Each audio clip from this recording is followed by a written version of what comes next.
اگر آپ چینل پر پہلی بار آئے ہیں تو ابھی سبسکرائب کر کے بیل آئیکن پریس کریں اور رہیں باخبر۔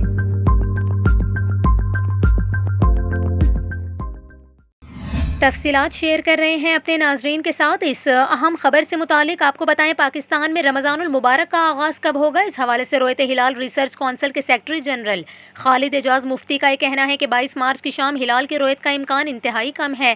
نیا چاند 21 مارچ پاکستانی وقت کے مطابق رات 10:23 پر پیدا ہوگا۔ 29 شعبان کی شام غروب آفتاب کے وقت چاند کی عمر جو کم از کم 19 گھنٹوں سے زائد ہوگی، تاہم دیگر موسمیاتی کیفیات کے باعث پاکستان میں 22 مارچ کی شام ہلال کی رویت کو آنکھ سے بآسانی دیکھنا ممکن نہیں ہوگا۔ اس طرح پاکستان میں یکم رمضان المبارک 23 مارچ کو ہونے کا امکان انتہائی کم ہے۔ انہوں نے مزید کہا کہ اگر کسی علاقے میں مطلع انتہائی شفاف ہوا تو وہاں ہلال کی رویت کا امکان رد نہیں کیا جا سکتا، البتہ پہلا روزہ 24 مارچ کو ہونے کا قوی امکان ہے۔